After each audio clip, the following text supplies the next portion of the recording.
Bonjour à tous. Hello all. So today we are going to learn about the verb écrire and décrire. So let's start. Écrire verb इसका मतलब होता है to right. ये écrire verb और décrire verb ये दोनों ही irregular verb हैं. तो सबसे पहले हम इनका conjugation देख लेते हैं. Conjugation के लिए हमें प्रोनाउंस मुझे पता होना चाहिए. Je, tu, il, elle, on. Nous, vous, elles. तो बहुत पहले मैंने ये बताया था कि जो भी वर्ब्स वॉवल या म्यूट एच से स्टार्ट होंगी तो उसमें जो ज है अपना ई ड्रॉप कर देता है और अपॉस्ट्रॉफ लग जाता है. ये बनता है ज अपॉस्ट्रॉफ. तो ये एक इरेगुलर वर्ब है एक्री. तो जैसा प्री डिफाइंड स्ट्रक्चर है हमें वैसे ही लर्न करना है. तो ये हो जाएगा जेक्री means I write I am writing. ट्यू एग्री that means you write you are writing. Elle, on écrit that means he she it one writes or he she it one is writing. Nous écrivons that means we write or we are writing. Vous écrivez that means you all write or you all are writing. Elles écrivent that means they write or they are writing. ये हमें ऐसे ही याद करना है. जेक्री, त्यू एक्री, इल L O एक्री, नु एक्रीवों, वो एक्रीवे, इल L एक्रीव. इतना ही है. नाउ डेक्रीर वर्ब. डेक्रीर वर्ब मीन्स टू डिस्क्राइब. तो इसका कॉन्जुगेशन देख लेते हैं. ज, त्यू, इल एल ओ, नु, वो, इल एल. तो एक्री के आगे बस हमें डी लगाना है तो बन जाएगा डेक्री. दोनों सेम है, बस वो एक्री है, एक्रीर है और ये डेक्रीर है.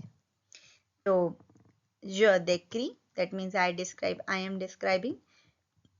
Tu décris that means you describe or you are describing. Il, elle, on décrit that means he, she, it one describes or he, she, it one is describing. Nous décrivons that means we describe or we are describing. Vous décrivez that means you all describe or you all are describing. Il, elle décrivent that means they describe or they are describing. तो इसको learn कैसे करना है. je décris, tu décris, il elle on décrit, nous décrivons, vous décrivez, il elle décrivent. बिल्कुल उसके जैसी है, एक्रीर की तरह. एक्रीर याद कर लो और ये याद रहेगी. Understand with some examples. First से फर्स्ट एक्रीर वर्ब. एक्रीर वर्ब का मतलब क्या होता है? To write. तो हम क्या क्या लिख सकते हैं? Letter, message, email, address, paragraph, novel, newspaper. तो हम ये नाउन है तो इनको हमें जानना बहुत ज़रूरी है कि हम इनको फ्रेंच में क्या बोलते हैं. तो नाउन के आगे हमेशा हम आर्टिकल लगाते हैं. तो इसको बोलेंगे यून. लेटर को बोलेंगे यून लेटर. मैसेज को बोलेंगे अ मसाज. ईमेल को बोलेंगे अ कुरियल. एड्रेस को बोलेंगे यून आद्रेस. पैराग्राफ को बोलेंगे अ पैराग्राफ. नॉवेल को बोलेंगे अ रोमा. न्यूज़पेपर को बोलेंगे अ जर्नल. अब let's understand with some examples. हमें बस ये पता होना चाहिए कि हमें लिखना क्या है. तो उससे हम बस बना सकते हैं सेंटेंस. जैसे कि j'écris une lettre à Paul. I write a letter to Paul. अब मैं ये भी बना सकती थी कि I write a letter. j'écris une lettre. Il écrit un roman fiction. He writes a fiction novel. So it is very easy to form sentence like this. Next is décrire verb. décrire का मतलब क्या होता है? To describe. तो आप describe क्या क्या कर सकते हो? Person, story, monument, lesson, situation, image. तो person को क्या बोलते हैं फ्रेंच में? une personne.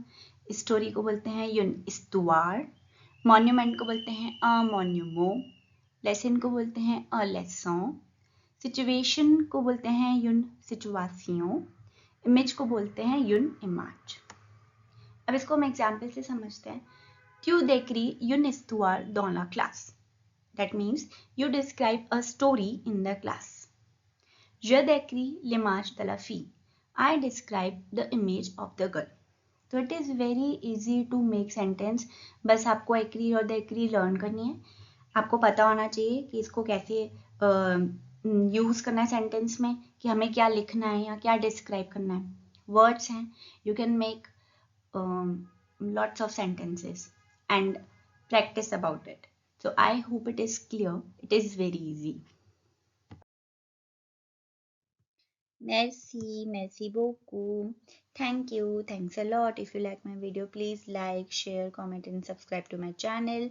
And a bientôt. See you soon.